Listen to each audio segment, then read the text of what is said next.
This is me coming to at the end of the 24-hour readathon. I'm cuddling up with a mobile game that I truly love. I've been playing this game for about half a year now. I play this every single day, I kid you not. It's so cute. The game is called Love and Pies. I was introduced to Love and Pies because they reached out to me half a year ago and they're like, hey, do you want to check out our game? I checked it out and I checked it a little bit too much out and now I've been playing every single day. It is an absolutely free-to-play mobile game. It's available on mobile or tablet. I completed my garden and now I'm moving on to work on my tea house with my little fish in the pond. Do you see them? If you're looking for the perfect little game for autumn, Love and Pies is the one. Essentially, you are a newly divorced woman taking over your mother's cafe with your daughter. You'll also meet a whole bunch of new people, reconnect with them. There's mystery, there's intrigue. Right now, my ex-husband just showed up. Things are getting crazy. We are currently in the middle of a 2-week Halloween themed event where I can decorate my cafe to look like a little haunted house and it's so cute. Obviously, one of my favorite parts is upgrading the space itself because you know me and my need to move furniture around. There's also competition between restaurant owners. I am so excited to hear how you like the game. It'll be so fun playing it together. Join me on my little pie making adventure, if you will. The download link to Love and Pies is in the description box, so go have fun, get cozy, and cuddle up after a long day of reading. Hello, you beautiful little bookworm. How are you doing? Welcome back to my channel. Today, we're gonna be reading. Just straight up reading. That's it. That's all. It's another 24-hour readathon. We're gonna see how this one goes. I'm starting it, actually I don't even know what time I'm starting it. I'm starting it at 5 o'clock, which is a weird time for me. I don't think I've ever started a readathon at 5 o'clock, but I'm gonna be going from 5 p.m. today to probably around 5 p.m. tomorrow, hoping everything kind of goes according to plan. I do have a lot of stuff to get done as well, but I have some audiobooks that I can listen to while I am doing other things. I am excited, but I'm also really sad because this is the first readathon that I'll be doing just alone, just by myself. Every other readathon I've done, I've had Carolyn doing it with me, so this is just a little bit sad and I don't know. But I think we're just gonna hang out, we're gonna relax. I'm gonna put on probably some Halloween ambiance, some ASMR rooms, and some candles. Let me just tell you my TBR. I currently have 3 books that I pulled off of my shelves, but I would like to pick a couple more because I don't really know too much what I'm in the mood for. I already finished 2 books today. I was pretty much just finishing up the last few pages and the last few minutes I had in my audio and in my physical book that I was reading, so I am now officially on a clean, fresh slate to start reading. So number 1, we have To Be Devoured by Sarah Tantlinger. This poor book has been on pretty much every 24-hour readathon TBR and it's just never been read. So this one is perfect. The theme for this readathon is of course going to be spooky books, reading spooky books, Halloween-y books, just anything that fits the spooky autumnal vibe. So this one I think I might just pick up first because yeah, I bought this a while ago and I just have been meaning to get to it and I just haven't. This one seems really disgusting, so good luck to me and my stomach. I don't really get very squeamish unless it's like very specific things, but this one is about a young woman who wants to eat carrion, roadkill, dead stuff on the side of the road. Like she becomes obsessed with that. She starts to go see and like talk to a therapist about this. But I think like behind the therapist's back, who's obviously like, what, don't eat things off the side of the road, don't eat dead animals. Our girl, what is her name? Andy goes and does it anyway. Next up, I was like, what manga can I read that I've recently gotten that's maybe a little bit spooky-ish? And the only one I have is volume 1 of My Dear Curse Casting Vampiress by Chisaki Kanai. This one looks cool. It just looks cool. This is set in a world overrun by vampires and we follow one of the, I don't know if he's a leader, but kind of in the guild or the group fighting back against the vampires, and he goes and makes a deal with kind of, I don't know if she's the most feared vampire lord, but what does it say? Her name is Baroque. That's a cool name. Her beauty is said to drive all who gaze upon her mad. I don't know if this is gonna be cute or what. I don't know what to expect, but this was sent to me by Yen Press, so There's so much cat hair in my mouth. This other one, I don't know if I'm going to be able to get this done because it's a classic. It is Zafloya. I want to read this so badly, but because it is an older classic, it's Gothic, a piece of Gothic literature, and it is a little bit longer, and the print is so small that's so rude, and I'm already kind of getting a headache. I don't know how this one is going to go, but this is the one I'm kind of most excited to read because it's set in Venice, and we follow this spoilt daughter of indulgent aristocrats. She becomes assistant to the devil? No, she has a career of abuse and criminality conducted under Satan's watchful eye, and she also has an intense sexual attraction to her servants of Floya. Scandalous.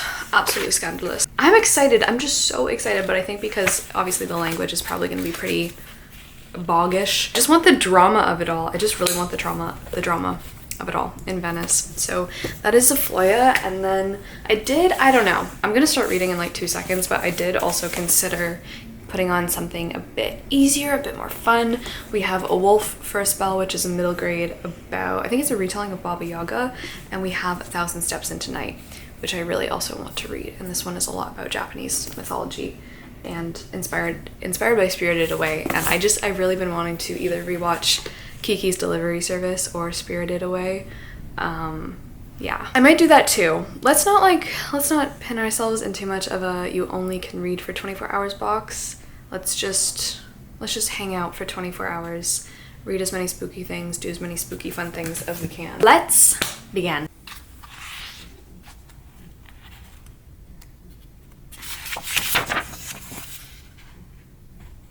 Page 2. Her girlfriend is in bed, Andy. Andy's our main character.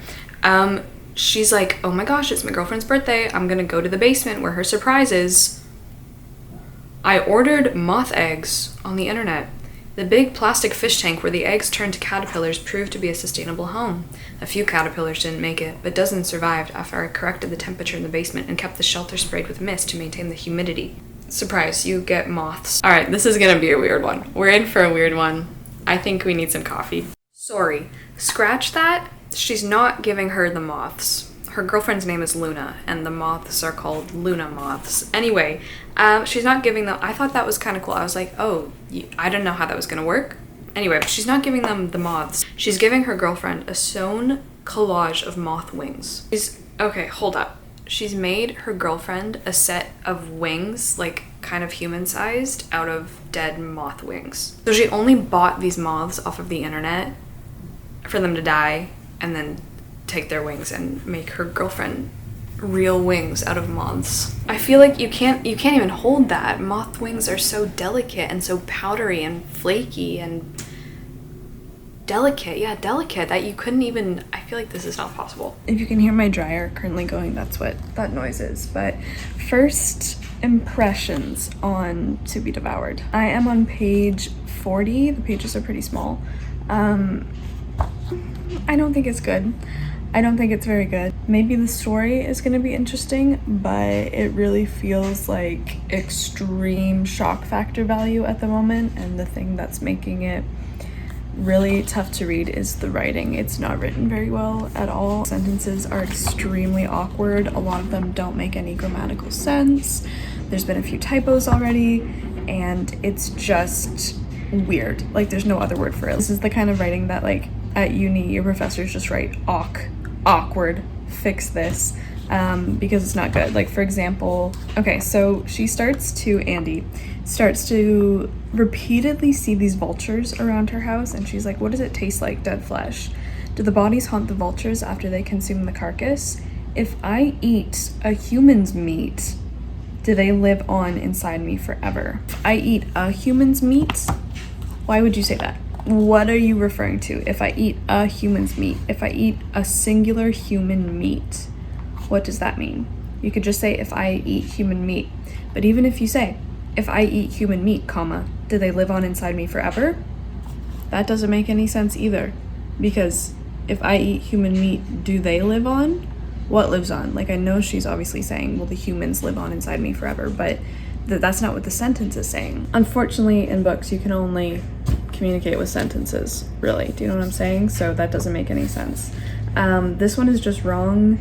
The birds are there nestled inside my mind's tombstone labyrinth. In 40 pages, if I have to read one more time about how her mind is a graveyard and there's tombstones everywhere. We've had it like 5 or 6 times already in just the beginning pages. They stare at me from atop my family's gravestones. That would be fine, but we use the wrong families there. We use families plural when obviously she's just talking about her one family, because we've learned that Andy's brother, her mother, and her father are all dead. So it's just the wrong usage. Like, it's just grammatically incorrect because she's not referring to multiple families that she has. I don't know why I'm going on about this. It just grinds my gears.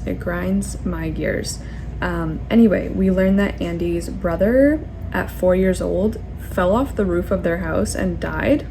And then their parents were so racked with guilt, especially her father, that her father drugged her mother, put them both into his truck and drove them into the river, into the ice cold river, and they both drowned. Or like, he drowned, but then I don't know how this even works. My mother almost survived the water, but broken shards of ice from the river poured in through the crushed windshield and pierced her eyes. I don't know. I'm just trying to picture how that would actually work. I don't know. It's just hard. Every single sentence is just really awkward. It's not good. And I'm just getting the sense that this is like extremely dramatic, extremely shocking. I don't know. It just feels needlessly like, ooh, dark and edgy for no reason. A page later, she's done it again. My whole family, they could be here suspended within my body rather than remembered as skeletons buried inside my bone castle of memories. Can't say images leaks. It's images leak into my brain, not images of her repulsion leaks into my brain. It's just wrong. I'm losing it. I'm sorry. She ordered chicken. Her therapist has told Andy that, like, hey, you don't really love your girlfriend, Luna. Like, you have an obsession with her. This isn't okay. I'm kind of worried about this. Andy's like, nah, you're wrong. She comes home, she orders chicken. She steps into this fantasy where it's not just chicken, it's roadkill.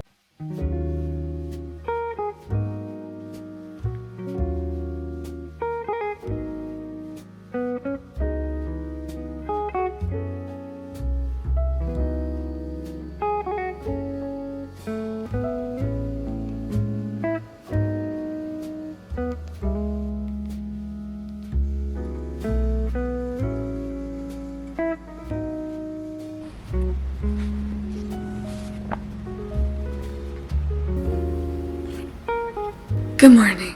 I basically did not get any more reading done of this or really too much of anything else last night because unfortunately my headache did develop into the migraine territory and I'm just not feeling the best still this morning, so I apologize that I'm not dripping in enthusiasm, especially for this book, because let me just say it got worse and worse. I'm just kind of disappointed but not surprised at how not good this is. So I did manage to get to page 64 last night, and I think what I'm going to do with the readathon, because I lost so many hours to the migraine, is just keep going tonight past 5, pretty much just make all of today, the rest of today, the 24 hours. So hopefully we can get some more reading done. But I have some stuff to tell you. I knew that I wanted to read this book with, like, you guys, with some people here, because I need the support.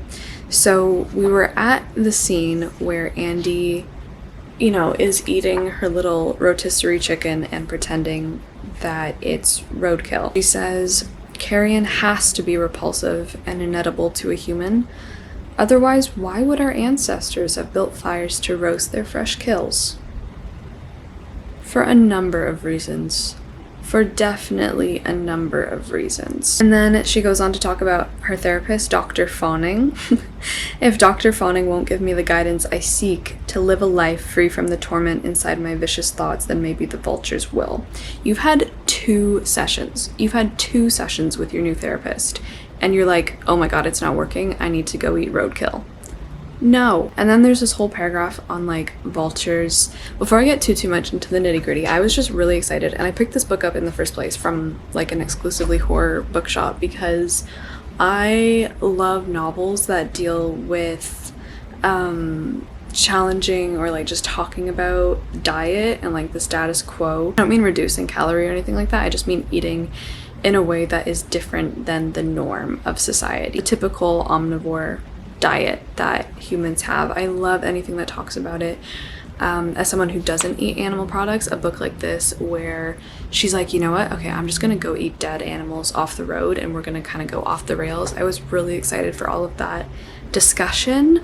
I think there's so much in there. There can be so much nuance. There can be so much talk, especially like the trauma that Andy has gone through, like losing her entire family and seeing how that's maybe connected with the way that she wants to eat and with the way that she conceptualizes dead animals, because obviously there are different kinds of dead animals that people eat. People, like she says, don't just go, you know, scoop up a dead squirrel off the side of the road and chow down. They eat rotisserie chicken from the grocery store. I just thought there could be so much cool discussion, but it's not happening. It feels substanceless for sure, and it's just really cringy. It's just really cringy. Anyway, so here's the paragraph about the vultures, which I don't understand. They have been here since the days of the old world, constantly evolving, scattering around the continents and adapting, and they will be here long after the rest of us are gone. There's been so much talk about how like the vultures are gonna survive any apocalypse or like the apocalypse, and they're gonna live on after everything is ended. And I'm like, no, they're not. Vultures, birds, they're birds. They're part of the ecosystem. They rely on the circle of life like everybody else. They're probably one of the greatest symbols of the circle of life.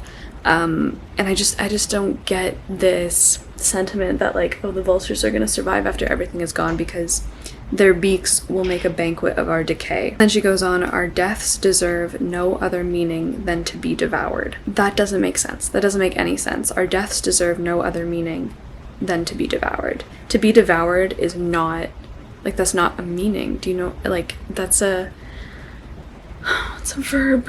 It's a verb conjugation. I get what she's trying to say, but our bodies have ruined the earth. It seems only right such bodies should give back to nature, to the animals, because then it does not matter if society declares your face or skin or features wrong. We are all bodies waiting to be swallowed into soil, into the ocean.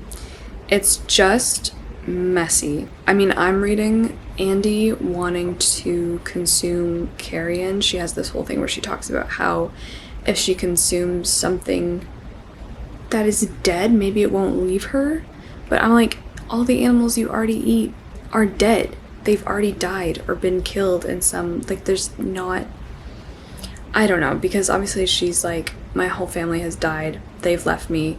These thoughts about eating roadkill have now started to kind of move on to her girlfriend, Luna. And she's like, if I ate my girlfriend, would she stay with me forever? Like, would she be a part of me if I could consume her?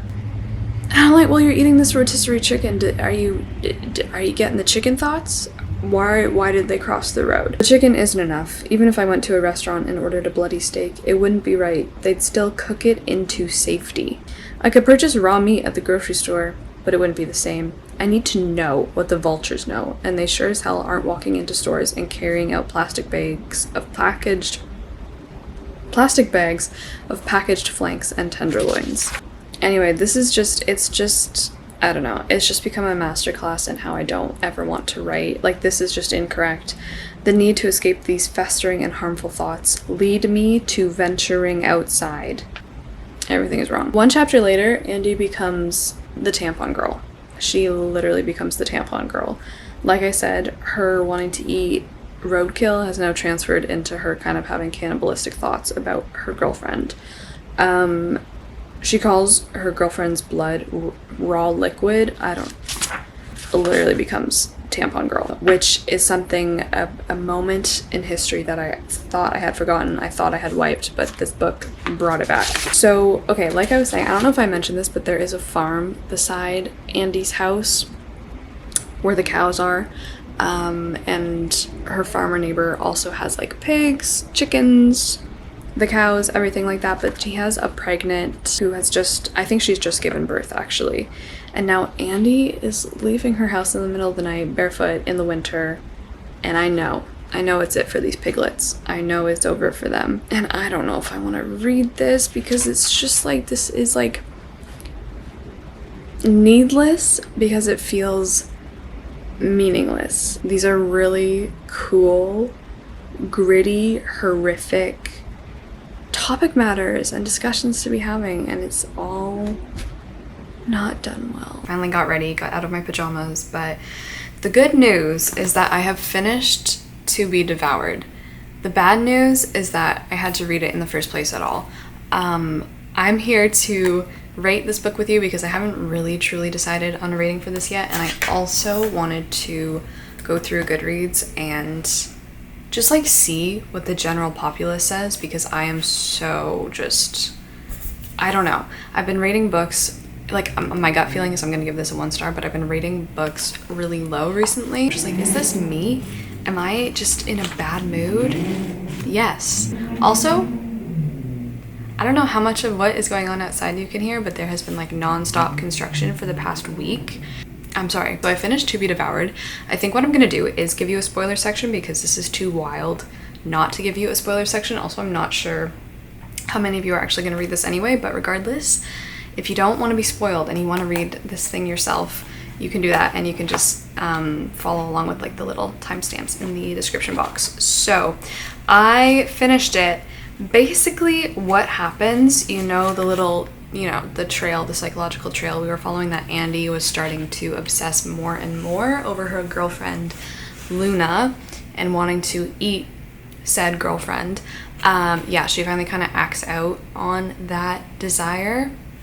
So her and her girlfriend get into a pretty big fight after the tampon girl incident, and Luna is like, you know what, I'm done, I'm out. Andy is like, no, you're not.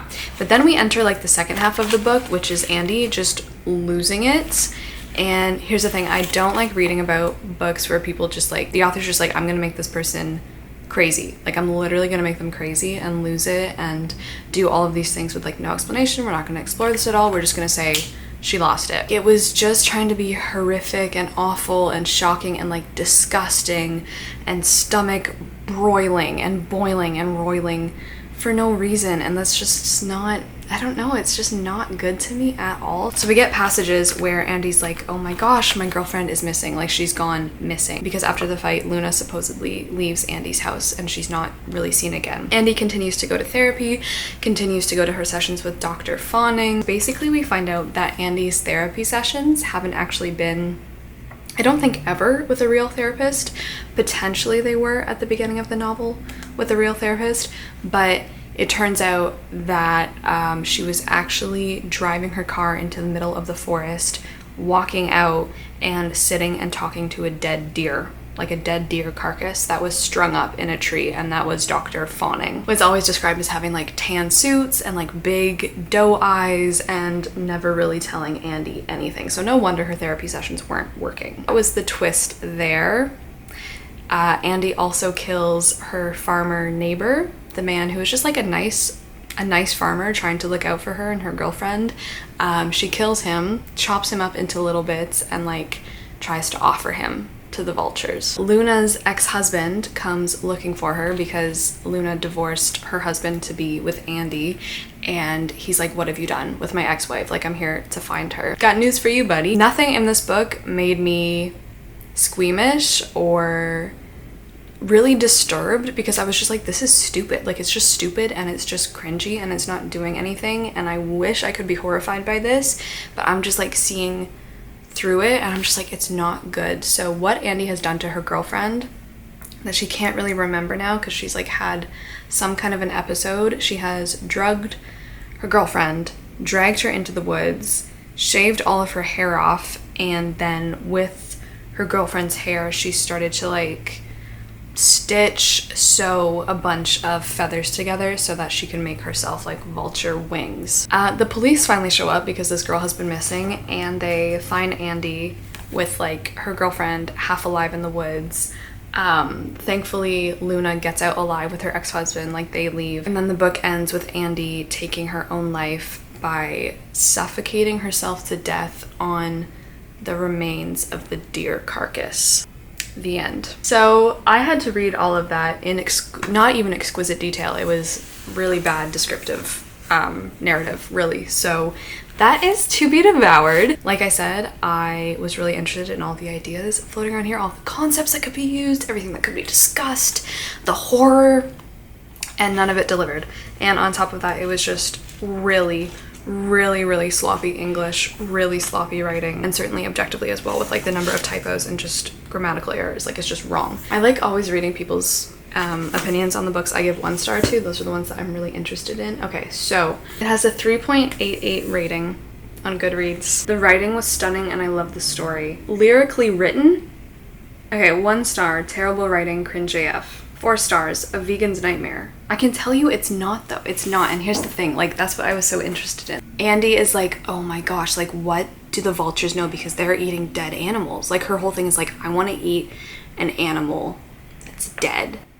And I'm like, that's what you do every day. I think she must mean like newly dead, not cooked, like raw, like what the vultures do. They just fly down onto the side of the road and pick apart whatever has recently perished. And that's what she must mean. But I'm like, you want to explore a little bit of that there because you're already eating dead animals every single day. But she just has this obsession with like, if I eat carrion, will it become a part of me? If I eat my girlfriend, will she become a part of me? You're already consuming all of these dead beings. Like, didn't you want to have... I don't know, didn't you want to address that a little bit? Okay, here we go, 1 star review. Mainly, I think this book is stupid. I don't know how else to say it. To me, it was just silly. Largely because the main character, Andy, is given very little background and her personality is underexplored. Her point of view sounds like a high school freshman who spent too much time on r/no sleep, jacked up on Mountain Dew and creepypastas. Yeah. Is the story a comment on mental illness? No, not really. Andy is just crazy. Yeah. Is the story commenting on stifling heteronormativity since Andy is gay and Luna is bi? No, not really. 1 star for that. I did also start my second read. And it is going better, but not by much. Decided to just switch over to a manga because I just wanted like a refresh. I didn't want to read like a ton of words for a little bit. So I got to page 125-ish of My Dear Curse Casting Vampiress. This one is definitely more interesting, definitely more fun. This one is set in a world where vampires have taken over. I think it's been a number of years, like quite a long time, that the whole world has been overrun by vampires. Of course, I think the first vampire, or like the situation, the epidemic, originated in Japan, so we're obviously set in Japan. But we follow one of the, I guess, upper soldiers of the vampire medical the anti-vampire safety force. And he is like, he's just the top dog. He is obviously like the James Bond of them all, and he's very good. He's like fearless or whatever. So the story opens and like the anti-vampire safety forces are just trying to take down all of the vampires. Manga opens with like this urban legend of this vampiress named Baroque. Baroque is such a sick name. Anyway, she is rumored to be alive somewhere. She is a vampire, but she is against like her own kind, and she is concerned with keeping humanity safe. So in the past, she would like hunt down and kill all of the vampires.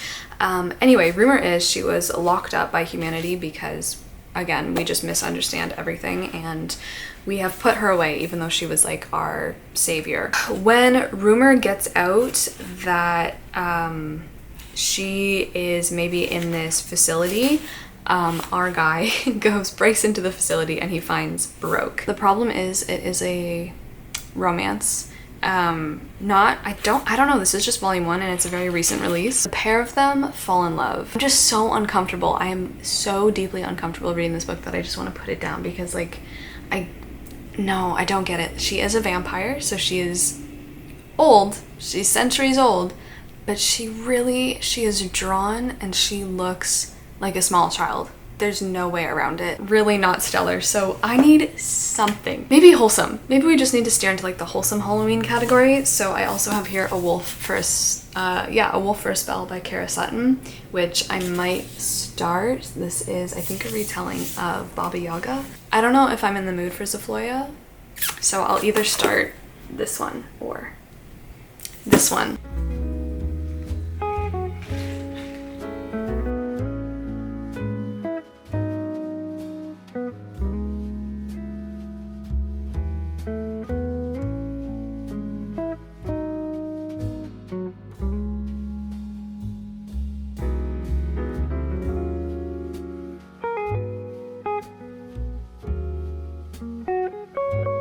I just finished this and I'm just so like I think I'm gonna give this 2 stars. I didn't really have a good time. I was really hoping this manga was just gonna be like a fun, adventurous, exciting, gunslinging romp through Tokyo, slaying different vampires and like learning about different vampires, because different vampires in this world, they do have different powers. It could be interesting, but it was just I don't even want to talk about it anymore. I don't even want to talk about this anymore. Halsifer's asleep. I think I might take a small break to make some lunch now that this is done. So that's what we've got accomplished so far. I have started my next book for this readathon, trying to salvage it. Also, are you seeing how cute this cover is? It has a little wolf face on it. This one is going to turn out to be really good. I'm currently 40 pages through and it's all right so far. So it is maybe a little bit on the younger side of middle grade, which is okay, but we are following the wolf on the cover. Her name is Zima, and right now she is in trouble because like her wolf pack in the forest, they're getting hunted and harmed by humans, gonna burn their forest and take it down. They also are very fearful of Baba Yaga, so we get 3 perspectives in here, which is fun, and everyone's stories are gonna intertwine in the forest. I love books where like it's multiple perspectives and everyone comes together to tango in the forest. It feels very Shakespearean, it feels very mythological, but it's so fun. So we have the perspective of Zima, the young wolf, who is kind of about to be outcast from her pack because she has different opinions on humans and how to handle their relations. And then we also follow Baba Yaga, her perspective, and she wants Zima to work with her to do something because Baba Yaga also fears the humans. So the wolves and Baba Yaga have a lot in common, although they kind of hate each other. And then we also follow this young human girl named Nadia who lives in an orphanage, but she is currently putting together a map of the dark, dangerous, spooky forest, and she does not agree with the rest of the humans around her who just want to burn it and tame the wild forest. She is planning to run away from her orphanage and just kind of live in the woods, I guess. And Nadia runs into Zima, the wolf, while she's in the woods. Zima is obviously supposed to kill her. That's kind of like her pack's orders, but Zima lets her go. So I know in the synopsis, okay, I forget, it's either Zima, the wolf, gets turned into a human, or Nadia gets turned into a wolf. I saw someone comment on my Goodreads review of To Be Devoured that it sounds like it's another, what's it called? Kingdom of Little Wounds situation. If you have not heard the Kingdom of Little Wounds group trauma bonding that we did last year on this channel, I will leave that video up above, but kind of a little bit. That was just really funny, and I got Kingdom of Little Wounds flashbacked into the Kingdom of Little Wounds with that one for sure. But I'm gonna keep reading this one.